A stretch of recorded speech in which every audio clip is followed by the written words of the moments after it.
Hi guys welcome back to our channel. അപ്പോൾ നമ്മുടെ ചാനലിൽ ഇപ്പം മോസ്റ്റ്ലി വന്നേക്കുന്ന റിക്വസ്റ്റ് ആണ് ഒരു ഡേ ഇൻ മൈ ലൈഫ് ചെയ്യുമെന്ന്. കാരണം ഞാനിപ്പം ഇന്ത്യയിലില്ല, ചൈനയിലാണ്. അവിടുത്തെ ഒരു ഡേ ഇൻ മൈ ലൈഫ് ചെയ്യുമെന്ന് കുറച്ച് പേര് ചോദിച്ചിട്ടുണ്ടായിരുന്നു. ഞാൻ വെച്ചു വൈ നോട്ട് നമുക്ക് എന്തുകൊണ്ട് ചെയ്തുകൂടാ. അപ്പോൾ ഞാൻ ഓൾറെഡി ഒരു മോർണിംഗ് റൊട്ടീൻ ഇട്ടിട്ടുണ്ടായിരുന്നു. ഞാൻ വേണമെങ്കിൽ ഡിസ്ക്രിപ്ഷൻ ബോക്സിൽ ലിങ്ക് കൊടുക്കുക, അപ്പോൾ കാണാൻ താല്പര്യം കണ്ടു നോക്കുക കേട്ടോ. ഇതിൻ്റെ തൊട്ട് താഴെ വീഡിയോ ഉണ്ടാകും. അപ്പോൾ അതിലുള്ള കുറേ കാര്യങ്ങൾ തന്നെ ആയിരിക്കും ഇതിൽ മോർണിംഗിലേക്ക് ഉണ്ടാവുക. അപ്പോൾ ഞാൻ രാവിലെ ഒരു 7-7:30 സമയത്തേക്കാണ് ഞാൻ അലാറം വെച്ചിരിക്കുന്നത്. ഇവിടെ കുക്കിംഗ് ഒക്കെ നമ്മളാണല്ലോ, വീട്ടിൽ അമ്മയൊക്കെ കുക്ക് ചെയ്യണോണ്ട് നമുക്ക് ഇങ്ങനെ ക്ലീനിങ് പരിപാടി മാത്രമേ ഉണ്ടായിരുന്നുള്ളൂ. ഇവിടെ നമ്മൾ കുക്കിംഗ് ഒക്കെ ചെയ്യണ കൊണ്ടിട്ട് കുറച്ച് നേരത്തെ എഴുന്നേക്കും. കുറച്ച് നേരത്തെ 7:30 എന്ന് പറയുമ്പോഴേക്കും നിങ്ങൾ ഇതാ 7:30 നേരത്തെ. ഇവിടെ 7:30 എണീറ്റാൽ മതി. നമുക്ക് രാവിലത്തെ ബ്രേക്ക്ഫാസ്റ്റ് മാത്രം ഉണ്ടാക്കിയാൽ മതി. അത് കഴിഞ്ഞ് ഉച്ചയാകുമ്പോഴേക്കും ഹസ്ബൻഡ് കഴിക്കാൻ വരും. അപ്പോൾ ആ സമയത്തിലേക്ക് നമുക്ക് ലഞ്ചൊക്കെ പ്രിപ്പയർ ചെയ്താൽ മതി. അപ്പോൾ രാവിലെ എന്താണോ നമുക്ക് ചെറിയ പരിപാടി അത് മാത്രമേ ഉള്ളൂ കേട്ടോ. നേരെ വാഷ്റൂമിൽ പോയിട്ട് ഹെഡൊക്കെ ഒന്ന് മസാജ് ചെയ്ത് പല്ലൊക്കെ തേച്ച് മുഖമൊക്കെ കഴുകി ഒന്ന് ജസ്റ്റ് ഫ്രഷ് ആകും. പിന്നെ രാവിലെ തന്നെ എന്താണ് സ്കിൻ കെയർ കാര്യങ്ങൾ അതൊക്കെ ഇടും കേട്ടോ. എനിക്ക് ഇവിടെ വന്നിട്ട് നല്ലോണം ബ്രേക്ക് ഔട്ട്സും അതുപോലെ തന്നെ ഭയങ്കര ടാനൊക്കെ ആയിട്ടുണ്ട്. അപ്പോൾ ഞാൻ രണ്ടാമതൊന്നും ഇങ്ങനെ എല്ലാം സെറ്റ് ചെയ്ത് തരികയാണ്. പിന്നെ മുടിയൊക്കെ അത്യാവശ്യം കൊഴിയണമുണ്ട്. ഇവിടുത്തെ വെള്ളം ഒന്നും എനിക്ക് പറ്റണില്ല. അപ്പോൾ അതുകൊണ്ട് ഞാൻ ഫുള്ളി ഡാമേജ്ഡ് ആയിട്ട് ഇരിക്കുകയാണ് ഇപ്പോൾ. നേരെ ഫ്രഷ് ആയി കഴിഞ്ഞ് വന്ന് നോക്കിയപ്പോൾ കിച്ചാമൻ ഈ ഒരു സമയത്തൊക്കെ എഴുന്നേക്കേണ്ടതാണ്. പക്ഷേ പുള്ളിക്കാരൻ നല്ല ക്ഷീണം എന്ന് പറഞ്ഞാൽ അവിടെ തന്നെ കിടന്നു തുടങ്ങി. ഞാൻ പിന്നെ ഡിസ്റ്റർബ് ചെയ്തില്ല, ഓക്കെ അവിടെ കിടന്നോളൂ എന്ന് പറഞ്ഞിട്ട് ഞാൻ നേരെ അവിടെ നിന്ന് എഴുന്നേറ്റ് നമ്മൾ നേരെ തന്നെ പോണത് അടുക്കളയിലേക്കാണ്. ആ നമുക്ക് മാമുണ്ണാനായിട്ട് എന്തെങ്കിലും ഉണ്ടാക്കണമല്ലോ. അപ്പോൾ ഞാൻ ഇന്ന് ഉണ്ടാക്കണത് പൂരിയും മുട്ടക്കറി ഉണ്ടാക്കാമെന്ന് വിചാരിച്ചു. അപ്പോൾ ആ തന്നെ മുട്ട പുഴുങ്ങാനായിട്ട് വെച്ചു. വെള്ളമൊക്കെ ഒഴിച്ച് ഉപ്പൊക്കെ ഇട്ട്. ഞാൻ ഉപ്പിട്ടാണ് പുഴുങ്ങണത്. ചിലർ ഉപ്പിടാണ്ട് പുഴുങ്ങും എന്ന് കേട്ടിട്ടുണ്ട്. നമ്മുടെ വീട്ടിൽ പണ്ട് മുതൽ അങ്ങനെ ഇടും. എന്തുകൊണ്ടാണെന്നറിയില്ല. ഞാൻ പണ്ട് വിചാരിച്ചത് മുട്ടയിൽ ഉപ്പ് പിടിക്കാനാണെന്നാണ്. പിന്നെ ഞാൻ എവിടെയോ കേട്ടു ഇങ്ങനെ മുട്ടത്തൊണ്ട് പെട്ടെന്ന് പൊളിഞ്ഞു പോരാൻ വേണ്ടിയിട്ടൊക്കെയാണ് എന്നൊക്കെ ഞാൻ കേട്ടു. അറിയില്ല, എല്ലാവരും ചെയ്യുന്നതാണ് ഞാനും ചെയ്യുന്നു. അപ്പോഴേക്കും കിച്ചാമ്മ എഴുന്നേറ്റ് വന്നിട്ടുണ്ട് കേട്ടോ. അപ്പോൾ ക്യാമറ വർക്ക് കാണുമ്പോൾ നിങ്ങൾക്ക് മനസ്സിലാവും. അപ്പോൾ പുള്ളിയാണ് എനിക്ക് വീഡിയോ എടുത്ത് തന്നുകൊണ്ടിരിക്കുന്നത്. അപ്പോൾ ഞാൻ പൂരിക്ക് വേണ്ടിയിട്ടുള്ള മസാല മാവ് കഴിച്ചുകൊണ്ടിരിക്കുകയാണ് കേട്ടോ. ഇവിടെ വന്നിട്ടാണ് ഞാൻ ഇത്രയൊക്കെ കുക്ക് ചെയ്യാൻ പഠിച്ചത്. എനിക്ക് മുട്ടക്കറി ഒന്നും ഉണ്ടാക്കാറിയില്ല, ഒന്നും തന്നെ ഉണ്ടാക്കാറില്ലായിരുന്നു. എല്ലാം എക്സ്പെരിമെൻറ്റ് ചെയ്ത് ഇപ്പം ഞാൻ അത്യാവശ്യം കഴിഞ്ഞുകൂടാൻ പറ്റുന്ന രീതിയിൽ എല്ലാം ഉണ്ടാക്കാറുന്ന ഒരു രീതിയിലേക്ക് എത്തിയിട്ട് ഞങ്ങൾ വന്നിട്ടൊരു 3 ആഴ്ച ആയിട്ടുണ്ടാവുള്ളൂ. അപ്പോൾ അതേ എൻ്റെ നന്മ നിറഞ്ഞ ഹസ്ബൻഡ് എനിക്ക് വേണ്ടിയിട്ട് ഹെൽപ്പ് ചെയ്യാണ്. സവാള അരിയലും മുളകരിയലും അങ്ങനെ പുള്ളിക്കാരൻ എപ്പോഴും വന്നിട്ട് നമ്മളോട് എന്തെങ്കിലുമൊക്കെ ചെയ്തു തരും കേട്ടോ. ജോലിക്ക് പോകണമെങ്കിൽ പോലും ആ സമയത്ത് എന്തെങ്കിലും നമുക്ക് ചെയ്യാൻ പറ്റുന്നതൊക്കെ ചെയ്തു തരും കേട്ടോ. അപ്പോൾ പുള്ളി അത് അരിഞ്ഞതുകൊണ്ട് നമുക്ക് അത്രയും പണി കുറഞ്ഞു കിട്ടി.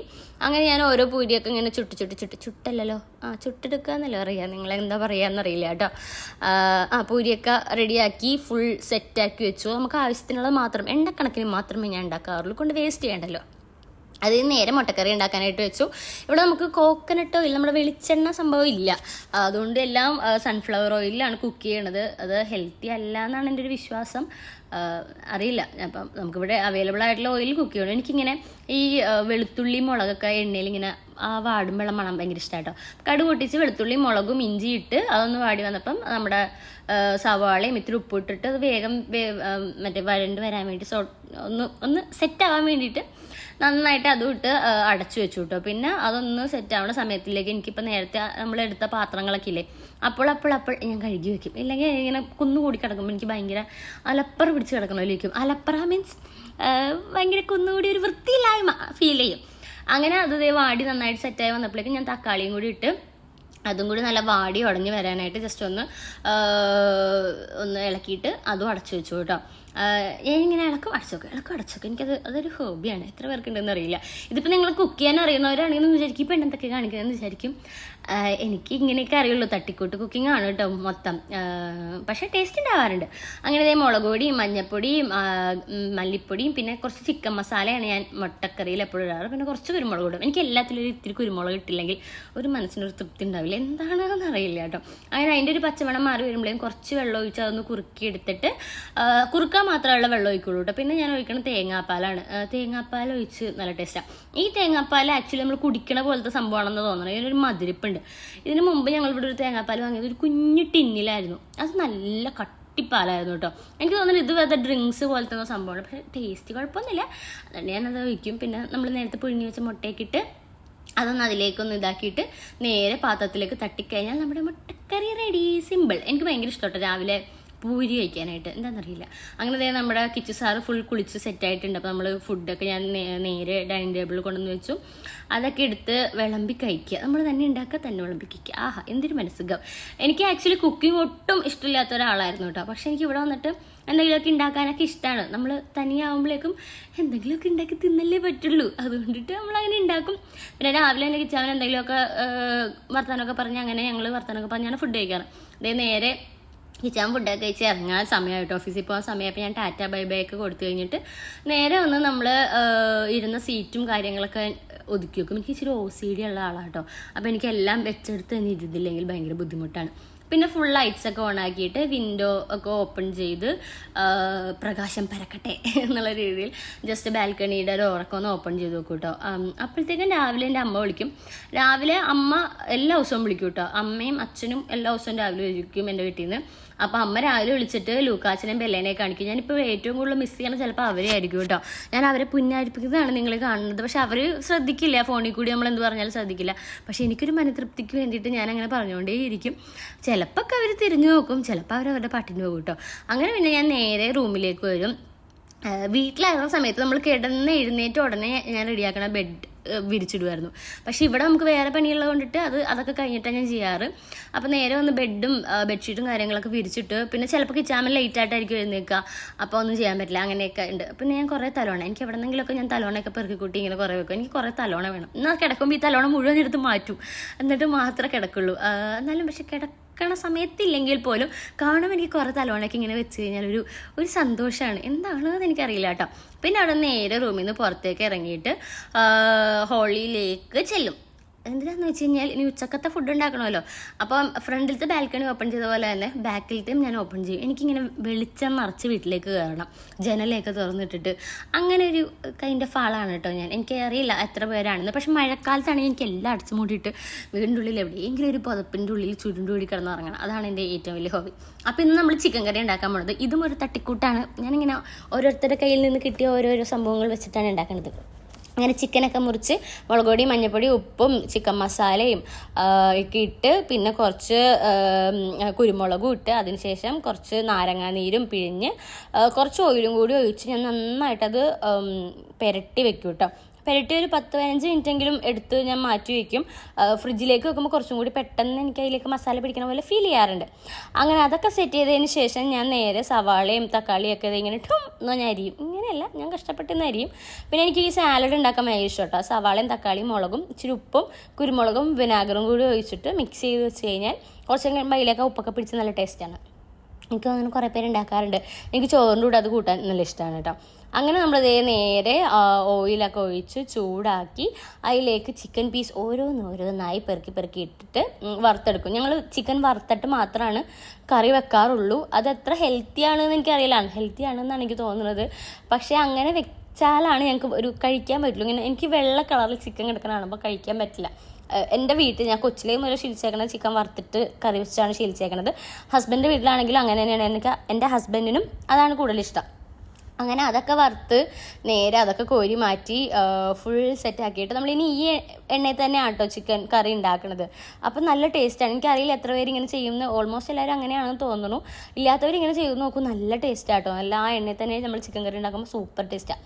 അപ്പോൾ അതേ നമ്മുടെ വെളുത്തുള്ളിയും പിന്നെ മുളകും ഇഞ്ചിയും ഒന്ന് സോട്ട് ചെയ്തതിന് ശേഷം നമ്മുടെ സവാളയും കൂടി ഇട്ട് അതും സോട്ട് ചെയ്ത് നേരെ അതിലേക്ക് നമ്മൾ തക്കാളി ഇടും കേട്ടോ. അപ്പോൾ ആ സമയത്തിലേക്ക് ഞാൻ ചോറിനുള്ള കാര്യങ്ങൾ നോക്കുകയാണ്. ചോറിന് വേണ്ടിയിട്ട് അരിയൊക്കെ കഴുകി ഫുൾ സെറ്റാക്കി വെച്ചുകൊണ്ടിരിക്കുകയാണ്. അപ്പം ഒരു സൈഡിൽ നമുക്ക് ചോറും ആകും, ഒരു സൈഡിൽ കറിയും ആകുമല്ലോ. അങ്ങനെ വിചാരിച്ചിട്ട് ഞാൻ ഓൺ സ്പോട്ടിൽ തന്നെ ചെയ്യൂട്ടോ. അല്ലെങ്കിൽ ഞാൻ ചോറ് വെക്കാനാണ് ഞാൻ എപ്പോഴും മറന്നു പോണത്. ലാസ്റ്റായി അയ്യോ ചോറ് വെച്ചില്ലല്ലോ എന്ന് ഓർക്കണത്. അപ്പോൾ നമ്മുടെ ഇതെല്ലാം സോട്ടായിട്ട് വന്നിട്ടുണ്ട്. അപ്പോൾ നമുക്ക് അതിലേക്ക് തക്കാളി ഇടാം. നമ്മുടെ ഉള്ളിയൊക്കെ സോട്ട് ചെയ്തിട്ട് തക്കാളിയും കൂടി ഇട്ട് അതും കൂടി നന്നായിട്ട് മിക്സ് ചെയ്ത് കൊടുത്തു കഴിഞ്ഞ് കഴിഞ്ഞാൽ നമുക്ക് ചിക്കൻ ഇടാം കേട്ടോ. വളരെ സിമ്പിളാണ്. എനിക്ക് തോന്നുന്നു എല്ലാവരും ഇങ്ങനെയാണോ അല്ലെങ്കിൽ ഇതിനും കോംപ്ലിക്കേറ്റഡ് ആയിട്ടാണ്. ഇത് ഭയങ്കര സിമ്പിളാണ്, നല്ല കോംപ്ലിക്കേറ്റഡ് ആയിട്ടായിരിക്കും എല്ലാവരും ഇടുന്നത്. അപ്പോൾ ഞാൻ അതിലേക്ക് ഇനി പൊടികൾ ആഡ് ചെയ്യാൻ പോവാണ്. മല്ലിപ്പൊടി, മുളക് പൊടി, മഞ്ഞൾപ്പൊടി, ചിക്കൻ മസാല, പിന്നെ കുരുമുളക്, അങ്ങനെ എല്ലാ പൊടികളും ആവശ്യാനുസരണം ചേർത്ത് അതിൻ്റെ ഒരു പച്ചമണം മാറുന്ന വരെ നമ്മളിങ്ങനെ ഇളക്ക് ഇതുപോലെ ഇങ്ങനെ ചെയ്തുകൊണ്ടേയിരിക്കും. ഞാനെല്ലാം മണം വെച്ചിട്ടാണ് പിടിക്കുന്നത്. എനിക്കറിയില്ല, എനിക്ക് സ്മെല്ലാണ് എനിക്ക് ഏറ്റവും കൂടുതൽ ആക്റ്റീവായിട്ടുള്ള സെൻസ് എന്ന് തോന്നുന്നു. ഞാൻ എല്ലാം സ്മെല്ല് ചെയ്ത് നോക്കും. അപ്പം നമ്മൾ കഴിച്ചതിൻ്റെ സ്മെല്ലായോ ആ സ്മെല്ലിലേക്ക് എത്തിയോ എന്നാണ് ഞാൻ എല്ലാം ടെസ്റ്റ് ചെയ്യാനായിട്ട്. അപ്പം ഞാൻ നോക്കി കഴിഞ്ഞിട്ട് ഓക്കെ സെറ്റായി എന്ന് പറഞ്ഞാൽ നേരെ ഞാൻ ചിക്കനും കൂടി അതിലേക്കിട്ട് മിക്സ് ചെയ്ത് കഴിഞ്ഞാൽ നമ്മുടെ ചിക്കൻ കറി റെഡി. ഇത്രേ ഉള്ളൂ. പക്ഷേ അത്യാവശ്യം ടേസ്റ്റ് ഉണ്ടാവും കേട്ടോ. പിന്നെ കുറച്ച് തേങ്ങാപ്പാലും കൂടി ഒഴിക്കും. ഇത് കുറച്ച് ചിക്കനല്ലേ ഉണ്ടായിരുന്നുള്ളൂ, അതുകൊണ്ട് തേങ്ങാപ്പാൽ ഒഴിക്കണത്. കുറച്ച് അധികം ഉണ്ടെങ്കിൽ നമ്മൾ തേങ്ങാപ്പാൽ ഒഴിച്ചാൽ പിറ്റേ ദിവസത്തേക്കൊന്നും എടുക്കാൻ പറ്റില്ല, ചീത്തായി പോകും എന്നാണ് എൻ്റെ ഒരു അറിവ്. പിന്നെ കുറച്ച് നമ്മുടെ മല്ലിയിലയും കൂടി അടച്ചിട്ട് കഴിഞ്ഞു. അപ്പോഴത്തേക്കും എൻ്റെ വീട്ടിൽ നിന്ന് എൻ്റെ ബ്രദർ വിളിച്ചു കേട്ടോ. അങ്ങനെ വർത്താനമൊക്കെ പറഞ്ഞിരുന്നപ്പോഴേക്കും എൻ്റെ ഹസ്ബൻഡ് വന്നു. അങ്ങനെ നമ്മൾ ഫുഡ് കഴിച്ചു ഉച്ചക്കത്തെ. പക്ഷേ ഞാൻ ഇതിൻ്റെ തിരക്കിൽ അത് വീഡിയോ എടുക്കാൻ മറന്നുപോയി. ഉച്ചക്കത്തെ ലഞ്ച് കഴിഞ്ഞിട്ട് ഹസ്ബൻഡ് തിരിച്ച് ജോലിക്ക് പോയി, ഞാൻ നേരെ കുളിക്കാനും പോയി. ഞാൻ ഇതൊക്കെ കഴിഞ്ഞിട്ട് കുളിച്ച് നിൽക്കുള്ളൂ കേട്ടോ, ഉച്ചക്കത്തേക്ക് കഴിഞ്ഞിട്ട് നിൽക്കുള്ളൂ. അപ്പോൾ ഇത് ആയിയാണ് നമ്മുടെ ഇവിടെ ക്ലീനിങ്ങിനായിട്ട് ഹെൽപ്പ് ചെയ്യാൻ വന്ന ആൻറ്റിയാണ് കേട്ടോ. പുള്ളിക്കാരി ഇവിടെ ക്ലീനിങ് കാര്യങ്ങളൊക്കെ ചെയ്തോളും. അപ്പോൾ നമുക്ക് ആ പണി നമുക്ക് ചെയ്യേണ്ട ആവശ്യമില്ല. അങ്ങനെ ഞാൻ നേരെ അവിടെ നിന്ന് ഇറങ്ങി ഹസ്ബൻഡ് സ്ഥലത്തേക്ക് പോയി. ഇപ്പോൾ പോയുള്ള ഹസ്ബൻഡ് ഇവിടെ നിന്ന്, എന്നാലും ഞാൻ വെറുതെ പോയി അവിടെ പോയി കുറച്ച് കഴിക്കും. എനിക്ക് ബോറടിച്ച് കഴിഞ്ഞാൽ ഞാൻ നേരെ പോകുന്ന സ്ഥലമാണ് ഹസ്ബൻഡിൻ്റെ ഓഫീസ്. അപ്പോഴത്തെ ബിനിച്ചേട്ടനാണെങ്കിൽ അവിടെ ഭയങ്കര കാര്യമായ ജോലിയിലാണ് കേട്ടോ. നമ്മൾ നേരത്തെ ഒരു ഷോർട്സ് ഇട്ടിട്ടുണ്ടായിരുന്നു. നമ്മുടെ ചാനലിലാണോ സെക്കൻഡ് ചാനലിലാണോ എന്ന് ഓർക്കണില്ല. ഹസ്ബൻഡിൻ്റെ ഫ്രണ്ട്സാണ് ഇതൊക്കെ കേട്ടോ, കൊളീഗ്സാണ്, മെറിക്കലും പിന്നെ എയ്മിയും. അപ്പോൾ അവരൊക്കെ ആയിട്ട് ഭയങ്കര വർത്താനം കാര്യങ്ങളൊക്കെയാണ്. ഇവർക്ക് മാത്രമാണ് ഇംഗ്ലീഷ് അറിയണം. ഇവിടെ ചൈനയിലെ അത്യാവശ്യത്തിന് ആവശ്യത്തിന് പോലും ആർക്കും ഇംഗ്ലീഷ് അറിയില്ല. ഇംഗ്ലീഷ് ഒട്ടും അറിയാത്ത ആൾക്കാരാണ് കേട്ടോ. അത് കഴിഞ്ഞ് ഞാൻ കിച്ചാമ്മൻ്റെ കൂടെ കുറേ നേരം വർത്താനമൊക്കെ പറഞ്ഞിരുന്ന് നേരെ വീട്ടിലെത്തിയപ്പോഴേക്കും കിച്ചാമ്മൻ്റെ അമ്മേനെ വിളിച്ചു കേട്ടോ. ഇതാണ് എൻ്റെ മദറിൻലോ. അപ്പോൾ അമ്മേനെ വിളിച്ച് വർത്താനമൊക്കെ പറഞ്ഞ് കുറച്ച് നേരം ഞാൻ നേരെ കിടന്നുറങ്ങും. നമുക്കൊരു വേറെ പണിയൊന്നുമില്ലല്ലോ, ഉറക്കം തന്നെ ഉറക്കം. ഇനി കുറേ നേരം ഉറക്കമാണ്. ഉറക്കമൊക്കെ എഴുന്നേറ്റ് കഴിഞ്ഞപ്പോഴേക്കും ഒരു ഈവനിങ് ആകുമ്പോഴേക്കാണ് ഞാൻ എഴുന്നേൽക്കുന്നത്. നേരെ എന്തെങ്കിലും ചിപ്സും കാര്യങ്ങളൊക്കെ കൊണ്ടുവന്നിരുന്ന് ഞാൻ നേരെ സിനിമ കണ്ടുകൊണ്ടിരിക്കും. പിന്നെ അങ്ങോട്ട് ഫുള്ള് റിലാക്സിങ് ആണ്. രാവിലെ ഉച്ച വരെയുള്ള സമയം മാത്രമേ നമുക്ക് എന്തെങ്കിലുമൊക്കെ പണി ഉണ്ടാവുള്ളൂ. അത് കഴിഞ്ഞാൽ ഫുൾ നമ്മൾ റിലാക്സ്ഡ് ആയിട്ട് സിനിമയെ കണ്ടിരിക്കും. അപ്പോൾ കിച്ചാൻ വന്നു കേട്ടോ. വൈകുന്നേരം ആയപ്പോഴും കിച്ചാൻ വന്നപ്പോഴേക്കും കിച്ചാൻ ഈ 2 സാധനം വാങ്ങിച്ചിട്ട് വന്നു. ഇതെനിക്ക് ഭയങ്കര ഇഷ്ടം. അതിൻ്റെ ഉള്ളൊരു ക്രീമൊക്കെ ആയിട്ടൊരു ബ്രെഡ് നല്ല ടേസ്റ്റാണ്. ഞാൻ ഇവിടെ നിന്ന് മിക്കപ്പോഴും കിച്ചാമ്മനെ കൊണ്ട് മേടിപ്പിച്ച് കഴിക്കാനാണ്. ഇതെനിക്ക് മേടിച്ചത് നമുക്ക് കിച്ചാൻ പറഞ്ഞാൽ എനിക്കൊരു ഓംപ്ലേറ്റ് അടിച്ചു തന്നു. എനിക്ക് വല്ല കാര്യം ഉണ്ടായിരുന്നു. പിന്നെ കിച്ചാമ്മന് ഓംപ്ലേറ്റൊക്കെ അടിച്ചു കൊടുത്തു.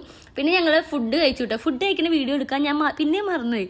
ഡിന്നർ കഴിച്ച വീഡിയോ എന്താണാവോ ഞാൻ എടുക്കാൻ മറന്നുപോയി. അത് കഴിഞ്ഞപ്പോഴേക്കും അച്ചു വിളിച്ചു. ഇതെൻ്റെ ബെസ്റ്റ് ഫ്രണ്ടായിട്ടോ. അങ്ങനെ അവളോട് വർത്താനം പറഞ്ഞ് പിന്നെ നേരെ പോയി കിടന്നുറങ്ങി. അപ്പോൾ ഇത്രേ ഉള്ളൂ എൻ്റെ ഒരു ഡേ എന്നൊക്കെ പറഞ്ഞത്. നിങ്ങൾക്ക് ഇഷ്ടപ്പെട്ടോ ഇല്ലയോ എന്ന് എനിക്കറിയില്ല. എന്തായാലും നിങ്ങളുടെ അഭിപ്രായങ്ങൾ കമൻറ്റ് ചെയ്തിട്ട് ഇതുപോലത്തെ വ്ളോഗ് ഇഷ്ടമാണെങ്കിൽ ഇനി ഞാൻ ഇടാം. അപ്പോൾ അടുത്ത വീഡിയോ കാണാം. Take care, by.